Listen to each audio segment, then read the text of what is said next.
Hello, this is a really quick demonstration on how to start out your design portfolio.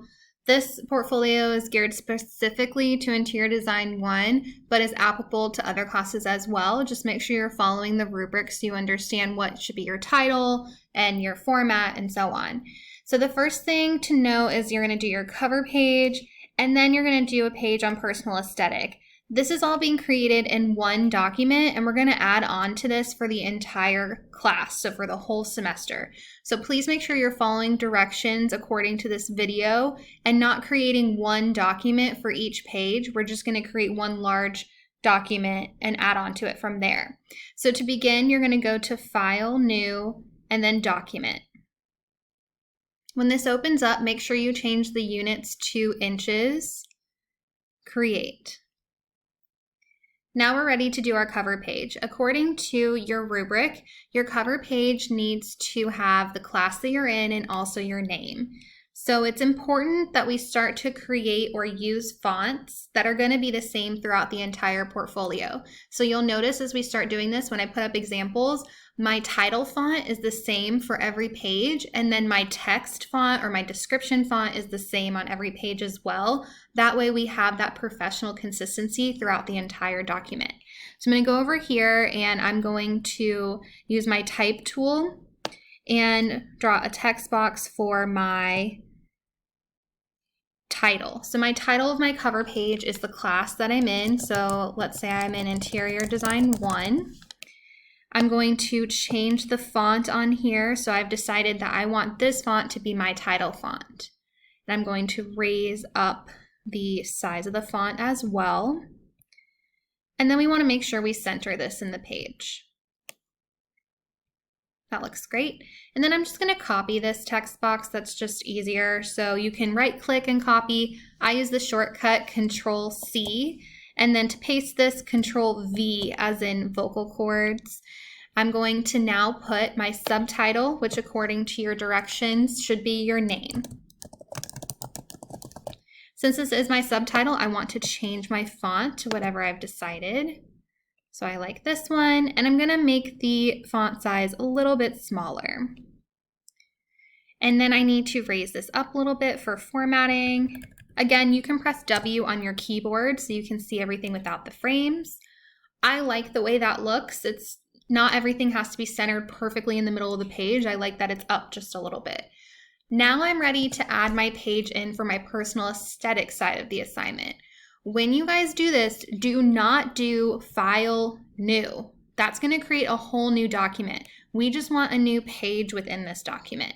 So to do that, over here on the right-hand side, it looks like 2 pages, and it's literally called Pages. So I'm going to click on that. If this does not appear here for you, always go up to Window and choose Pages, okay? Now I'm ready to add in my new page. See these 3 pages up here? Ignore them. Do not touch them. Do not add anything to them. We are only going to edit the pages down here. To add a new page, there's a button that looks like a sticky note with a corner folded up, and you can click on that, and that will create your new page. So if I scroll up here, you can see that page over here. That was my cover page, and now this will be my page for my personal aesthetic.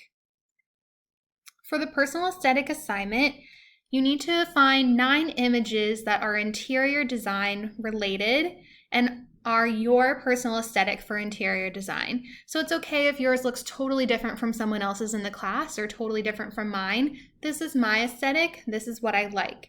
Please make sure you are not putting in things that are your aesthetic for just life in general. Like if you like sports, that's great, but that's not the aesthetic we're focused on right now. We're just focused on interior design. So as before, I'm going to go to my frame tool.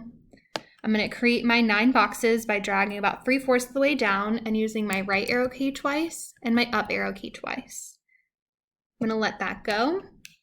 And now since my images are saved to my computer ahead of time, do not try and pull images and drag them from the internet over here. It will not work. So I'm going to go down to my File Explorer, open that up, and navigate specifically to my pictures for this assignment.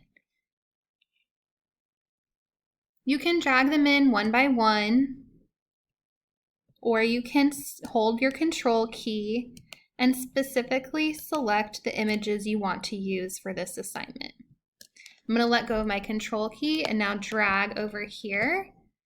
And I'm going to click and place these images where I want them to go.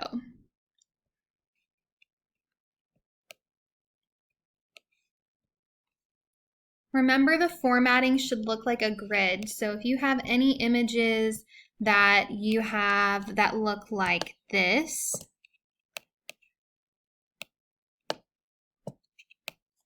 see how that doesn't look uniform? That is not what we want.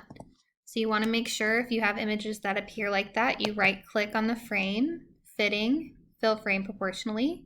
And now that's zoomed back into my liking. You can also double click and hold down the shift key if you want to stretch images and keep the aspect ratio, which means that they won't look stretched out. According to your rubric, the title for this should be personal aesthetic. So I'm going to go to my type tool and draw out my text box here. Okay, and I'm going to now type in personal aesthetic. Make sure you spell things correctly. This application does not automatically spell check for you. And since this is a title, I'm going to use my title font. I'm going to make it significantly bigger. That looks good. And now I'm going to center the text. Now, if I press W, I can notice right away that there is a significant amount of space below the text as opposed to above. So we need to make that even. So I'm going to click on my text box and use my arrow keys to bring this down and center the text. So that looks a lot more pleasing to the eye and more professional. So now I have my cover page and my personal aesthetic page in the same document.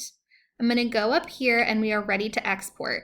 Before we do that, since we're going to add on to this document over and over again throughout the semester, you need to do File Save As. And I would just save this as your name, Interior Design 1 portfolio. That way you can always come back to this and you know what document you're adding to. So we're pretending I saved. Now we're ready to export this to a PDF so we can submit this to Student View. So we're going to go File, Export, and you're going to name this whatever the rubric is requesting you to name it. So I believe for Interior Design 1, you just need to name this, I think it's Portfolio, or it could even be Personal Aesthetic dash your name. Make sure the file type is PDF Interactive, and then we're going to click Save, click Export. It's going to generate that PDF for us. And now here is the preview. So this is what it looks like in my PDF viewer, which is Acrobat. Now I'm ready to submit this. As we went over before, make sure you're submitting the PDF version on Student View. If you accidentally submit the InDesign view, you will receive a 0 until you have submitted the PDF correctly. That's the end of our tutorial for today. If you have any questions, please feel free to email me or reach out so we can work through the problem together.